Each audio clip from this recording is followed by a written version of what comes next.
বিসমিল্লাহির রহমানির রহিম।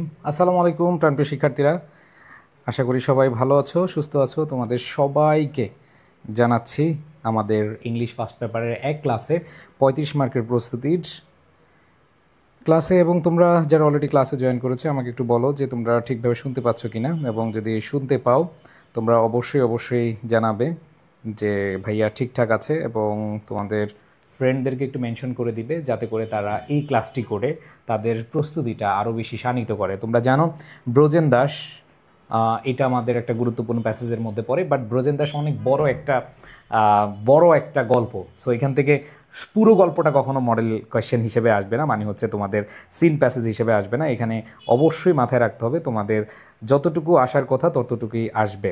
সো প্রাণপ্রিয় শিক্ষার্থীরা, তোমাদের সবার উদ্দেশ্যে বলছি যে তোমরা যারা এই ব্রজেন দাসটা রিভিশন দিতে চাও, যারা ব্রজেন দাসটা একটু ভালোভাবে পড়তে চাও, তাহলে তোমরা এইখান থেকে 100% একটা ভালো প্রস্তুতি নিয়ে যেতে পারবে। সো প্রাণপ্রিয় শিক্ষার্থীরা, সবাই একটু জয়েন করে নাও এবং তোমরা খাতা কলম নিয়ে রেডি হয়ে যাও।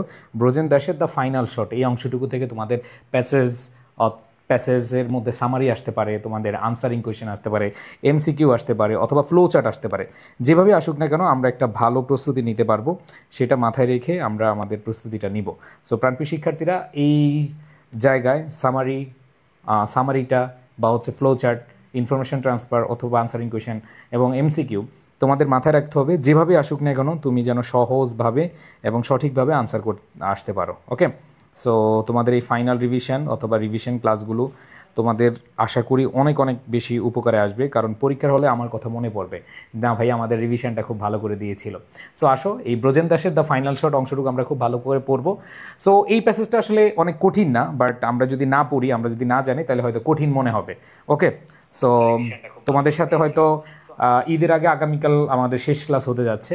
সো আশা করি তোমরা প্রত্যেকে খুব মনোযোগ দিয়ে ক্লাসটা করবা, এবং এই ক্লাসে তোমাদের ইনশাল্লাহ খুব সহজে আমি শেষ করতে পারবো বলে আমি মনে করি। দেখো the final shot. Okay, so Brajen Das তোমরা জানো যে অনেক বিখ্যাত একজন সাঁতারু, এবং তার যেই দেখো তার যে চেষ্টা এবং তার যে অবদান সেগুলোই এইখানে বলা হয়েছে। ঠিক আছে,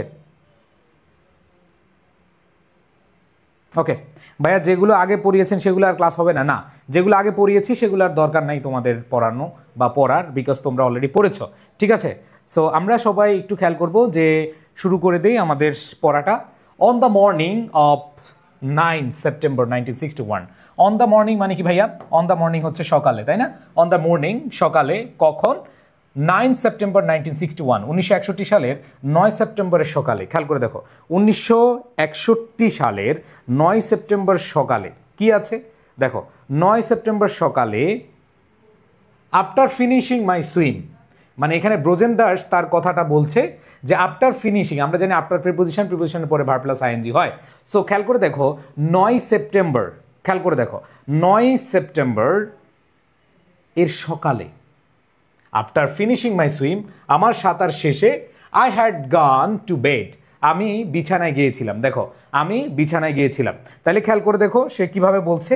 এখানে বলা হয়েছে যে আফটার ফিনিশিং মাই সুইম, আমার সাঁতার শেষে 1961 সালে 9 সেপ্টেম্বরের সকালে আমি যখন I had gone to bed, আমি কোথায়? বিছানায় গিয়েছিলাম। দ্য বিবিসি টিভি, খেয়াল করে দেখো দ্য বিবিসি টিভি ক্যামেরাম্যান, এখানে ক্যামেরাম্যান অনেকগুলো মানুষ ছিল, এমন না যে একজন ক্যামেরাম্যান ছিল।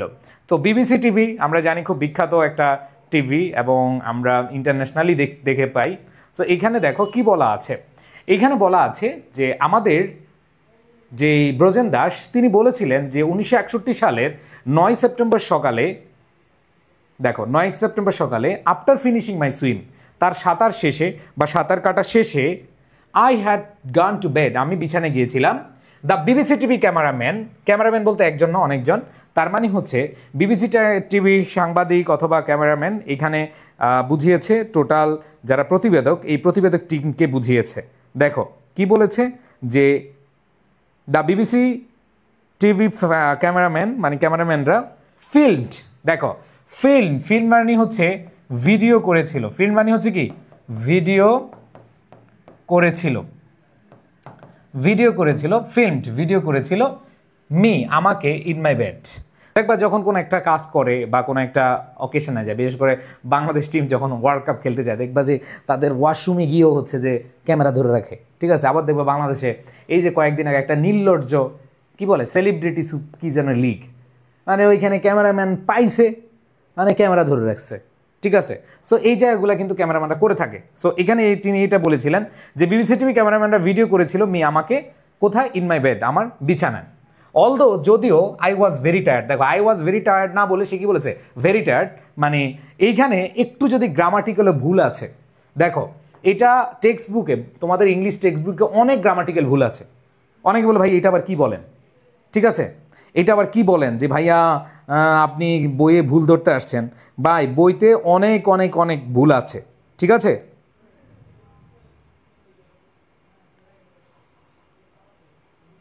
একজন বলছে ভাইয়া বিবিসি মানে কি, British broadcasting corporation, British broadcasting corporation BBC, ঠিক আছে।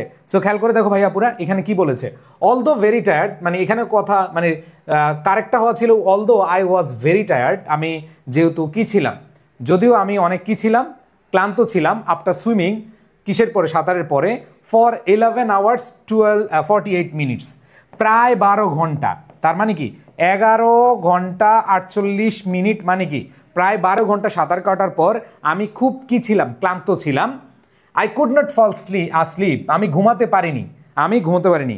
দেখবা যে অনেক ক্লান্ত হওয়া সত্ত্বেও ঘুম আসতেছে না। স্বাভাবিকভাবে আমরা জানি ক্লান্ত হলে ভাইয়া প্যাসেজের নাম কি, ব্রোজেন দাস। তোমরা দেখো প্যাসেজটা হচ্ছে ব্রোজেন দাস প্যাসেজ,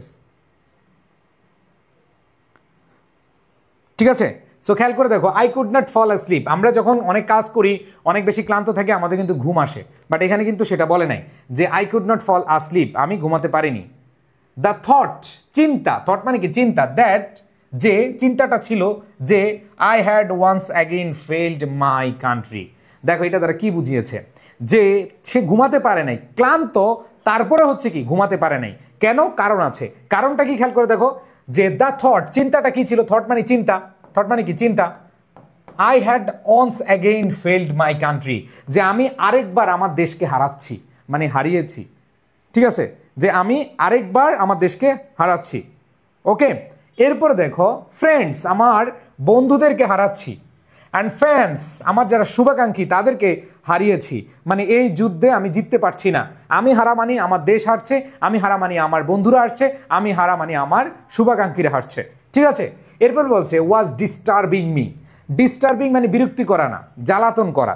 ডিস্টার্বিং মানে হচ্ছে যেটা, খেয়াল করে দেখো যে এখানে বলেছে যে আমাকে অস্থির করেছিল, ওয়াজ ডিস্টার্বিং মি, ডিস্টার্বিং মানে এখানে অস্থির করেছিল।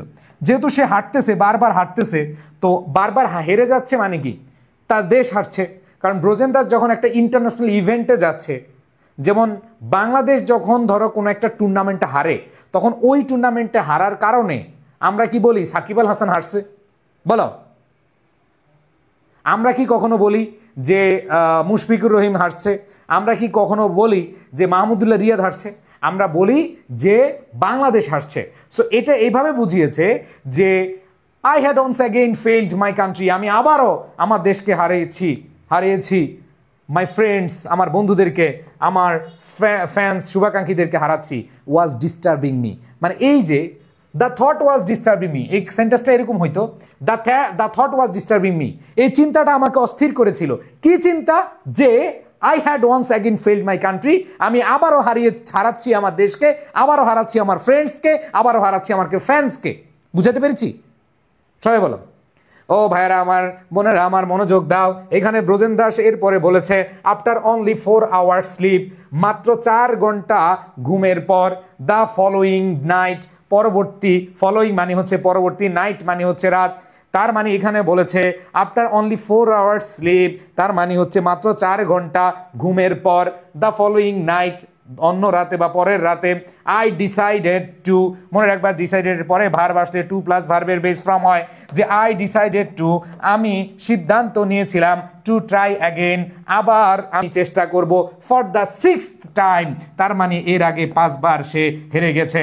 ও বন্ধুরা আমার, ও ভাইয়েরা আমার, একটু মনোযোগ দিয়ে শোনো, যে আমরা জানি সফলতা কিন্তু সহজে আসে না, সফলতা কিন্তু একবারই আসে না, যেই সফলতা বারবার হারার পরে আসে সেই সফলতা তোমাকে ল্যান্ডমার্কে নিয়ে যায়, এটা আমরা মনে প্রাণে বিশ্বাস করি। সো প্রাণপ্রিয় শিক্ষার্থীরা বলেছে আফটার অনলি 4 আওয়ার স্লিপ, মাত্র 4 ঘন্টা ঘুমের পর, দ্য ফলোয়িং নাইট, পরবর্তী রাতে, I decided try to again, আমি সিদ্ধান্ত নিয়েছিলাম যে আমি আবার কি করব, আমি আবার চেষ্টা করব, ফর দ্য 6th টাইম, 6ষ্ঠবারের মতো।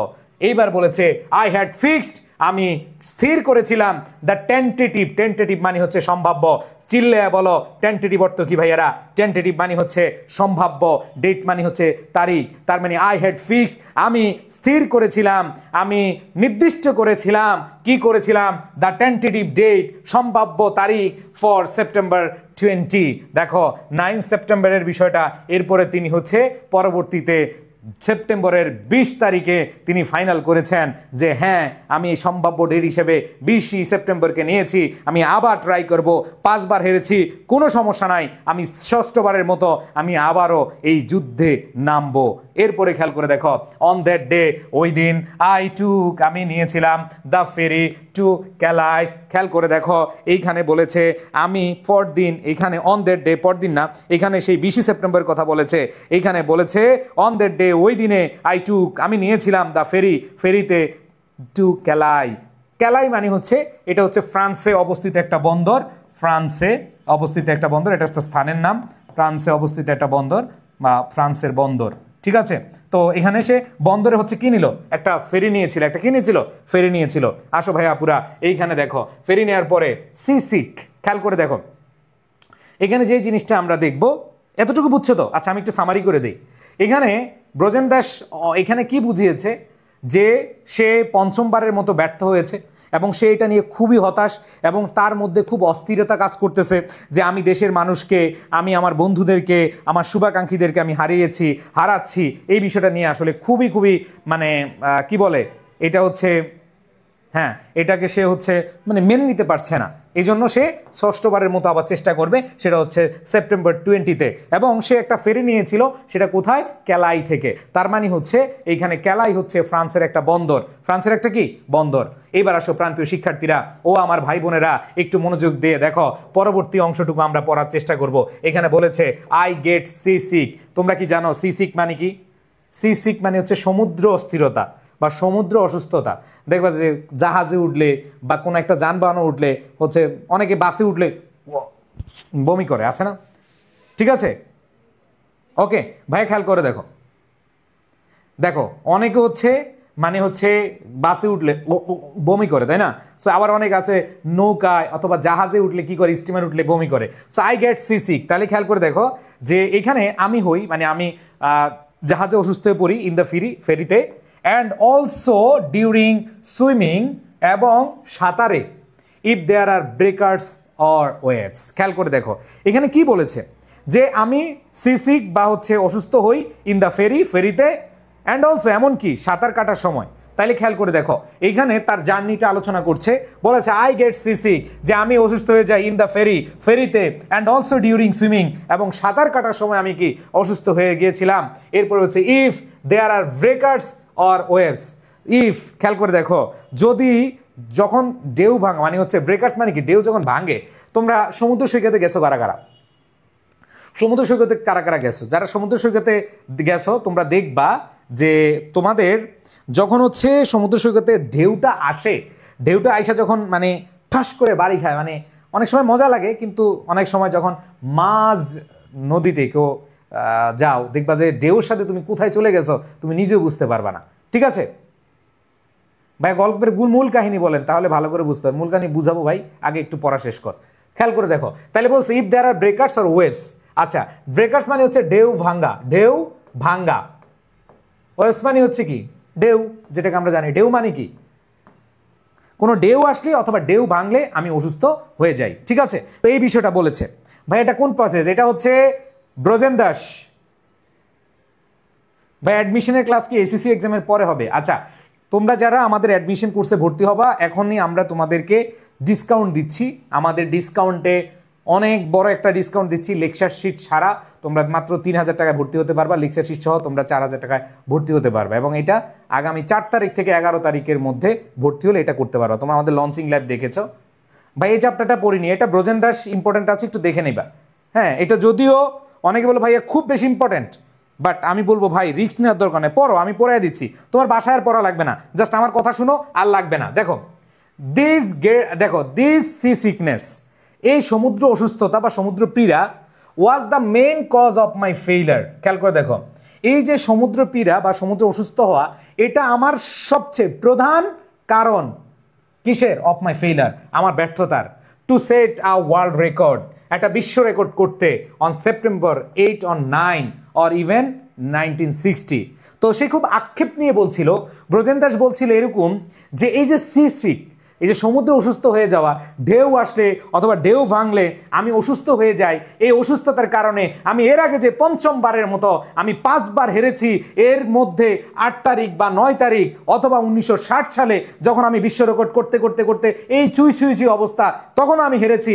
এর পেছনের প্রধান কারণ হলো, এর পেছনের মূল কারণ ছিল, সেটা হলো সি সিকনেস। এটা হচ্ছে কি? Sea sickness. ওকে, এবার আসো দ্য নাইট। দেখো কি বলছে এইবার, দেখছো, বুঝছো তো, সে আক্ষেপ নিয়ে বলছিল। এখন বলছে দ্য নাইট রেস্ট, রাতের বিশ্রাম, at the Cap Gris Nez hotel did me immense good. খেয়াল করে দেখো, তার মানে হচ্ছে রাতের যে বিশ্রামটা কোথায়, সে রাতের বিশ্রাম নিয়েছে দ্য ক্যাপ গ্রিসনেস হোটেল। ওরে বাবা, অনেক বড় হোটেলের নাম, ঠিক আছে, ধরো Nurjahan hotel, the cap Nurjahan Nargis hotel. তোমরা এটা মনে রাখো এইভাবে, দ্য ক্যাপ নার্গিস হোটেল, এটা প্যাসেজ দেওয়া থাকবে, তো তোমার মুখস্থ করা লাগবে না। এটা কি নার্গিস হোটেল, নাকি বিলকিস হোটেল, নাকি জরিনাস হোটেল, নাকি সকিনা হোটেল, তো এটা লেখা থাকবে, কোনো সমস্যা নাই, ঠিক আছে। তো এখানে খেয়াল করে দেখো, ডিড মি ইমেন্স, ইমেন্স মানে হচ্ছে বিশাল, প্রকাণ্ড, বিশাল বা প্রকাণ্ড, অনেক বড়। ইমেন্স গুড, তার মানে হচ্ছে যে আমার বিশাল উপকার, গুড মানে হচ্ছে ভালো। যে ওই যে রাত মানে হচ্ছে রাতে যে আমি বিলকিস হোটেলে, সরি বিলকিস না, নার্গিস না, সরি ক্যাবগ্রিস হোটেলে যে আমি ছিলাম, ওই রেস্টটা আমাকে অনেক কি করেছে, ভালো উপকার করেছে। ভালো কি উপকার করেছে?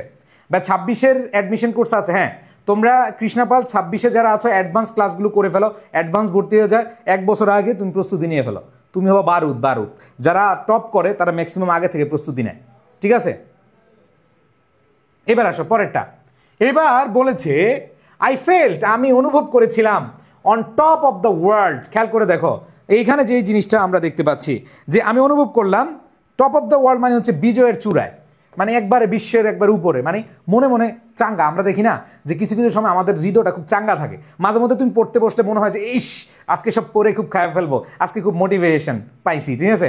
দেখবা মাঝে মধ্যে বাবা যদি বলে এই বেটা তুই এ প্লাস পাইলে তোরে ওরে বিয়ে করে, সরি ও মানে তোরে গিফট করবো, কি গিফট দিব, তখন হচ্ছে তোমার মনটা চাঙ্গা হয়ে যায়, এই শালা পড়বো না মানে পড়তে হবে, ঠিক আছে, পড়তে হবে। তোমরা এরকম কিন্তু অনেকে পাও, তাই না? সো প্রিয় শিক্ষার্থীরা খেয়াল করে দেখো, এখানে I felt on the top of the world, এখানে মানে হচ্ছে যে আমি খুব আনন্দিত অনুভব করছি, অথবা আমি বিজয়ের উল্লাস পাচ্ছি। The weather on September 21 was near perfect, তার মানে হচ্ছে সে যে 20 তারিখে শুরু করেছিল, 21 তারিখে দেখলো যে খুব, দেখো এখানে দ্য ওয়েদার, আবহাওয়া 21 সেপ্টেম্বর ছিল কি প্রায় নিখুঁত, প্রায় কি নিখুঁত। ওকে, এরপরে দেখো I jumped into the water. খেয়াল করে দেখো, আই জাম্পড, আমি লাফ দিয়েছিলাম, জাম্পড মানে হচ্ছে লাফ দেওয়া, the water within 12 days of my 5th swim. খেয়াল করে দেখো যে আই জাম্পড, আমি লাফ দিলাম, ইনটু দ্য ওয়াটার, পানিতে, উইদিন 12 days 12 দিনের মধ্যে, অফ মাই 5th সুইম, 5ম সাঁতারের। আর রেকর্ড ইন ইটসেলফ, নিজে একটি রেকর্ড। এবার আফটার সেইং, এটা বলার পরে after saying a little player, sorry after saying বলার পরে না, after saying a little player মানে হচ্ছে যে নামাজ বা হচ্ছে ছোট প্রার্থনা শেষে, যেহেতু ব্রজেন দাস এখানে নামাজ না প্রার্থনা, সো প্রার্থনা শেষে খেয়াল করে দেখো, আস্কিং গড, আল্লাহর কাছে চাইলাম বা সৃষ্টিকর্তার কাছে চাইলাম, to give me good weather, আমাকে একটা ভালো আবহাওয়া দেওয়ার জন্য, all through and to crown me with success. তাইলে খেয়াল করে দেখো আল্লাহর কাছে, দেখো এই যে তোমরা যারা আছি, আমরা দিন শেষে কার কাছে চাই? এই যে তোমাদের সামনে পরীক্ষা, তোমরা ভালো রেজাল্টের জন্য কার কাছে চাও? তোমরা আমাদের কাছে বলো যে স্যার প্লিজ আল্লাহর কাছে দোয়া করেন, মা তুমি আল্লাহর কাছে দোয়া করো, বাবা তুমি আল্লাহর কাছে দোয়া করো, তোমার শুভাকাঙ্ক্ষীরে বলো তোমরা একটু আল্লাহর কাছে দোয়া করে যাতে আমার পরীক্ষা ভালো হয়। ইভেন তুমি নিজেও আল্লাহর কাছে ইবাদত করে, তুমি আল্লাহর কাছে হাত তুলে নামাজ পড়ে প্রার্থনা করে তুমি আল্লাহর কাছে বারবার চাও, ওগো আল্লাহ তুমি আমাকে অনেক ভালো করার তৌফিক দান করিও। ওগো আল্লাহ আমি জানি না কত ভালো প্রিপারেশন নিয়েছি গো মাবুদ, তুমি জানো আমার মনের আশা কি, মাবুদ তুমি আমার মনের আশা পূর্ণ করে দাও। ওগো আল্লাহ তুমি আমার মায়ের মনের আশা পূর্ণ করে দাও, আর তুমি আমার বাবার মনের আশা পূর্ণ করে দাও। মাবুদ মাওলা গো, আজ শুধু তোমার কাছে ফরিয়াদ জানাই, আজ শুধু তোমার কাছে চাই গো মাবুদ, তুমি ছাড়া কেউ নাই। অনেক দুষ্টামি করেছি, অনেক কষ্টের মাঝেও নিজেকে যাইতে দেই নাই, শুধু আনন্দ ফুর্তিতে ছিলাম। মাবুদ মাওলা গো, আজকে তোমার কাছে আবারও ফরিয়াদ জানাচ্ছি। মাবুদ এতদিন নামাজ পড়ি নাই, পরীক্ষা আসলে নামাজে পড়তে বসি গো আল্লাহ, তুমি আমার এই নামাজকে কবুল করে নাও। আমার আগের নামাজ না পড়ার কারণে যত গুনাহ হয়েছে গো মাবুদ, আমাকে তুমি মাফ করে দাও। ইয়া গাফুরুর রহিম, ইয়া গাফুরুর রহিম, মাবুদ গো আপনি আমাকে এই পরীক্ষাটা ভালো করার তৌফিক দান করো গো মাবুদ। দেখো তোমরা এখানে যারা আছো তোমরা প্রত্যেকেই কিন্তু চাও, তো ব্রজেন দাস এটাই করেছিল, সৃষ্টিকর্তার কাছে প্রার্থনা করেছিল যে আল্লাহ অথবা সৃষ্টিকর্তা। সো এইখানে দেখো, এইখানে আমাদেরকে বলা হয়েছে গিভ মি গুড ওয়েদার, ভালো আবহাওয়া দাও, অল থ্রু পুরো সময়, and to crown me, crown মানে হচ্ছে সফল করা, ক্রাউন মানে হচ্ছে কি সফল করা, সফল করতে উইথ সাকসেস, যে আমাকে সফলতার সাথে সফলতার মুখ দেখতে অথবা সাফল্যের মুখ দেখতে আমাকে সফল করে দাও। এরপরে বলছে nearly the whole of Cap Gris. দেখো nearly the whole of Cap Gris মানে হচ্ছে নুরজাহান হোটেল, যে বলছে nearly the whole of Cap Gris Nez village, তার মানে বলেছে যে ক্যাপ গ্রিজনেস গ্রামের হ্যাড টার্ন আউট বের হয়েছিল টু উইশ মি লাক। দেখো টার্ন আউট বের হয়ে আসা, টার্ন আউট মানে কি বের হয়েছিল, টু উইশ মি আমাকে অভ্যর্থনা জানাতে, আমাকে শুভকামনা জানাতে, অ্যান্ড সি মি আমাকে দেখতে, enter the water for the six time, যে ষষ্ঠবারের মতো আমাকে পানিতে প্রবেশ করতে আমাকে শুভকামনা জানাতে আসছে। ওই যে ক্যাপগ্রিজ যে হোটেলে ছিল, ওই হোটেলের আশেপাশের মানুষ বা যে গ্রাম আছে ওই গ্রামের মানুষ আমাকে কি করছে, শুভকামনা জানাতে আসছে। ঠিক আছে, বুঝতে পেরেছো? ওকে, সো আশা করি তোমরা এই প্যাসেজটা বুঝতে পেরেছো। সো এই প্যাসেজটা মোটামুটি সহজ ছিল, বাট পরীক্ষার হলে আমরা পারবো কিনা আসো আমরা একটু দেখি। The word finishing mention in the passage means, যে ফিনিশিং দিয়ে কি বোঝায়?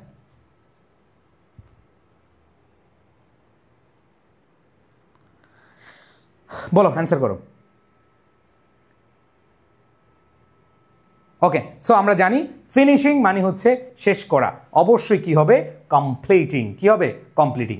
এবার দেখো কুড নট ফল অ্যাসলিপ মানে হচ্ছে কি, মানে ঘুমাতে পাচ্ছি না, তার মানে কি হবে, রেস্টলেসনেস, মানে কামলেসনেস, শান্ততা হবে না, হোপলেসনেস হবে না, রেস্টলেসনেস মানে বিশ্রাম পাচ্ছে না, হয় মানসিকভাবে বিশ্রাম পাচ্ছে না, শারীরিকভাবে বিশ্রাম পাচ্ছে না, কুড নট ফল আসলিপ। এরপর দেখো ডিস্টার্বিং মানে কি, অস্বস্তি। আচ্ছা তোমরা নিজের একটু প্র্যাকটিস করো, অ্যান্সার করার চেষ্টা করো, নিজের একটু চেষ্টা করো।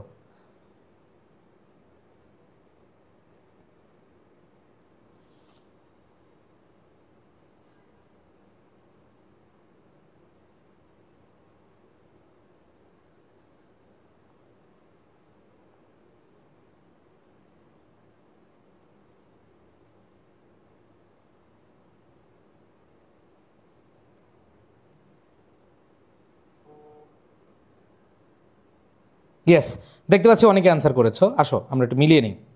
দেখো কি বলেছে, ডিস্টার্বিং মানে কি, অস্বস্তিকর অবস্থা। অস্বস্তিকর যদি অবস্থা হয় তাহলে কি আপসেটিং মানে আর নিজের দেশকে জিতাতে পারলাম না, নিজের বন্ধুদের মনের আশা পূর্ণ করতে পারলাম না, তাই না?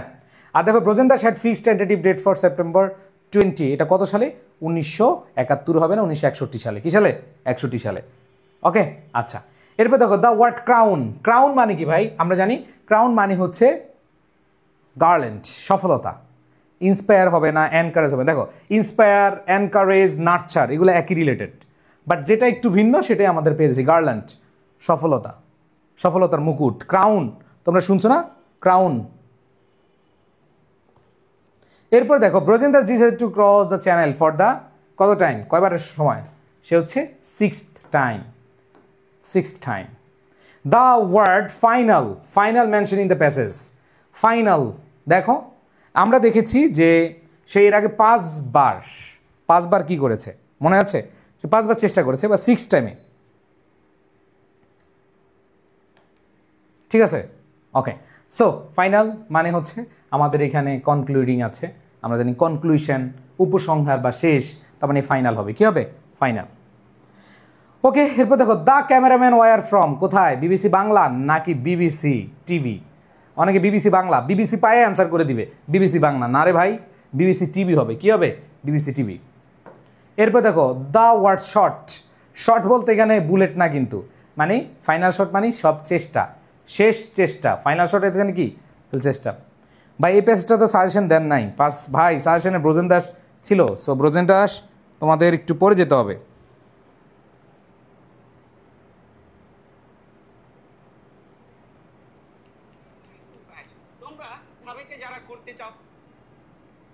ওকে, ও Brojen Das was tired after swimming for কত মিনিট, মজার ব্যাপার হচ্ছে এটা একটু তোমাদের দেখতে হবে। 11 ইন্টু 60, 611 660 প্লাস 48, তাইলে হয় কত 708 minute.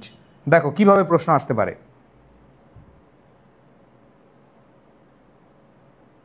Okay, so the question, what was the decision of Brojen Das after sleeping only 4 hours for the following night? সে কি সিদ্ধান্ত নিয়েছিল, সো এটা আমাদের প্যাসেজে খুব সুন্দরভাবে দেওয়া আছে। অনলি 4 আওয়ার্সের ওইখানে চলে যাও, ওইখানে গিয়ে লিখো after sleeping only for 4 hours the following night the decision of Brojen Das was try to cross the channel for the 6th time in order to set a world record. Okay, এরপর দেখো why was Brojen Das very tired on the morning of 9 September 1961। Okay, yes, তার মানে সে যে try করেছিল because he had finish swimming 11 hours 48 minutes। দেখো এগুলো খুব বেশি সময় লাগতেছে না, কারণ এগুলো সহজ আছে। What was the record of Brojen Das when he jumped into water on September 20। তো এটা আমরা রেকর্ড দেখেছি যে এখানে সে হচ্ছে দেখো 1961 সালের 21 সেপ্টেম্বর আছে, আবার he set a record having the gap only 12 days between 2 consecutive swims।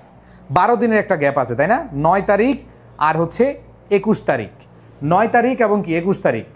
So এটা আমরা দেখেছি প্যাসেজে খুব সুন্দরভাবে দেওয়া আছে, এটা নিয়ে আমি বেশি সময় নিব না কারণ এগুলো সহজ আছে। Why could not Brojen Das fall sleep in spite of his tiredness, যে ক্লান্তি থাকা সত্ত্বেও কেন সে ঘুমাইতে পারে নাই বলো।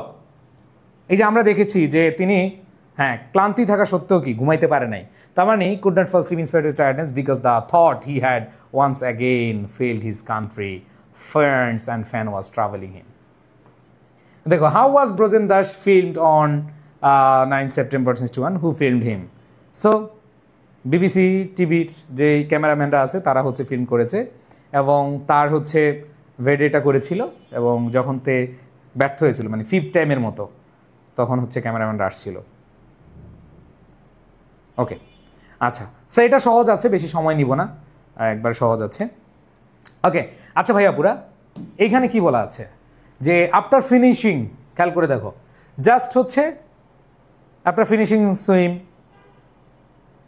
Brajen Das had gone to bed in the morning, এখানে কি হবে সেপ্টেম্বর 9, 1961, খালি দেখে বসে দেবেন হি সুইম সেপ্টেম্বর 9, 1961। এরপর বিবিসি টিভি। তো ইনফরমেশন ট্রান্সফার কম আসে, কারণ হচ্ছে এটা খুবই সহজ। ইনফরমেশন ট্রান্সফার আসলে খালি নাচবা, ঠিক আছে, ও নাচার দরকার নেই, এমনি তোমাদের মাইর খাবে। আচ্ছা ভাইয়া পিডিএফ আপলোড দেওয়া হয় নাই, কোন পিডিএফ দেওয়া হয়েছে, ও হ্যাঁ গতকাল 2টা দেওয়া হয় নাই, পেয়ে যাবা। এবার দেখো তোমাদের ফ্লো চার্টটা দেখো, in the flow chart showing the activities of Brojen Das. So এইখানে তোমাদের মাথায় রাখতে হবে যে ব্রজেন দাস থেকে তোমাদের ফ্লো চার্ট এবং সামারিটা একটু বেশি ইম্পর্ট্যান্ট যদি আসে। ওকে, তো ব্রজেন দাস থেকে কি বললাম, ব্রজেন দাস থেকে সামারি এবং ফ্লো চার্টটা অনেক বোর্ডে আসার সম্ভাবনা অনেক বেশি আছে, এই জন্য তোমাদেরকে আমি একটু পড়াইয়া দিলাম, ঠিক আছে। ওকে, আচ্ছা দেখো, প্রথম হচ্ছে ফিনিশড হিজ সুইম, তার মানে হচ্ছে তার অ্যাক্টিভিটিসগুলো আমরা দিব। সো এখানে তোমরা ফিনিশড হিজ সুইম, তারপর হচ্ছে ওয়েন টু বেড, বিডি না ওয়েন টু বেড আর কি, এখানে ইটা বাদ পড়ছে। Fell very tired, cameraman could not fall sleep, তিনি ঘুমাইতে পারেন না। ডিসাইডেড টু ট্রাই অ্যাগেন, এরপরে ফিক্সড টেন্টেটিভ ডেট, আবার ট্রাই করলো এবং সে হচ্ছে সেখানে অনেক সাহস পাইলো, এনকারেজ পাইলো। ঠিক আছে, বা ড্যান্স করবো নাচবো না, হ্যাঁ ড্যান্স করবা নাচবা না, মনে মনে ড্যান্স করবা। ঠিক আছে, and summary, ব্রজেন্দাস went to bed on the morning, এই যে জাস্ট এইটাকে যা পড়লাম একটু জাস্ট ছোট করে লিখবা, এই হচ্ছে বিষয়। তো ব্রজেন্দাস went to bed on the morning of 9 September 1961 after swimming for almost 12 hours. So এখানে ছিল যে 11 ঘন্টা 48 মিনিট, তুমি বলবা অলমোস্ট 12 আওয়ার্স, এটাই তো সংক্ষিপ্ত হয়ে গেছে তাই না? আচ্ছা, তারপরে খেয়াল করে দেখো কি বলেছে, ইনস্পাইট অফ হিজ টায়ার্ডনেস, তার মানে হচ্ছে তার ক্লান্তি থাকা সত্ত্বেও হি কুড নট স্লিপ, সে ঘুমাতে পারেনি। ঠিক আছে, এরপর দেখো the thought of failing his country friends, তারপর হচ্ছে and fans disturbed him continuously, সে বারবার হচ্ছে কি হচ্ছিল, অস্থির হচ্ছিল। এরপর বলেছে eventually he decided to try for the 6th time to cross the channel, he took plentiful of rest the night before, he prayed to God to give him perfect weather and to crown him with success before jumping into the water on September 21. Okay, so আশা করি তোমরা প্রত্যেকে খুব ভালোভাবে বুঝেছো এবং তোমাদের যারা আছো এখানে আমার এই ক্লাসগুলো করছো, আমাদের ক্লাসগুলো করছো। ঈদের আগে আমাদের আগামীকাল শেষ ক্লাস, এরপর ঈদের পরে আবার আমরা শুরু করব। অলরেডি তোমাদের ফাইনাল ডিভিশনের ক্ষেত্রে 17টা মোটামুটি ক্লাস হয়ে গেছে, না 15 বা 16টা, আমি সরি কয়টা হবে, 16টা হয়ে গেছে মেবি। সো ঈদের আগে 17টা, এরপর ঈদের পরে আমাদের 8টা হবে। সো তোমাদের যে 25টা ক্লাসের কথা বলেছি আলহামদুলিল্লাহ শেষ হয়ে যাচ্ছে। ওকে, সো এই সময় অনেক টেনশন আসবে, টেনশন নিয়ে কিছু নাই। ঠিক আছে, অনুপ্রেরণার আরেক নাম এইচএসসি পরীক্ষা। এইচএসসি পরীক্ষা তোমার আসবে, এইচএসসি পরীক্ষা তোমার আবার চলেও যাবে। এইচএসসি পরীক্ষা তুমি টেনশনও নিবা, আবার এইচএসসি পরীক্ষা তুমি দিয়ে ভালো রেজাল্টও করবা। সো ভাইয়া টেনশন একটা জীবনের অংশ, বাট যে বেশি টেনশন করবে তার হয়ে যাবে, সে মানে হয়ে যাবে পুরো প্যারেশান। তো প্যারেশান হওয়া যাবে না। ঠিক আছে, ওকে। সো আজকে খুব অল্প সময়ের মধ্যে তোমাদের শেষ করেছি, এবং তোমাদের কেমন লাগছে আমাদের এই ফাইনাল রিভিশন ক্লাসগুলো, কেমন লাগছে একটু বলো। ওকে, বা বাংলা ক্লাস, হ্যাঁ ঈদের পরে আবার বাংলা ক্লাস শুরু হবে।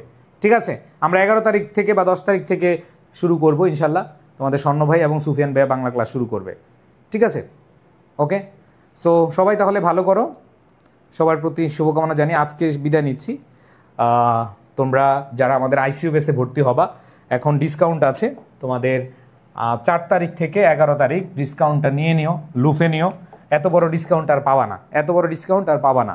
সবাই ভালো থেকো, সুস্থ থেকো, সকলের প্রতি শুভকামনা জানিয়ে আল্লাহ হাফেজ, আসসালামু আলাইকুম।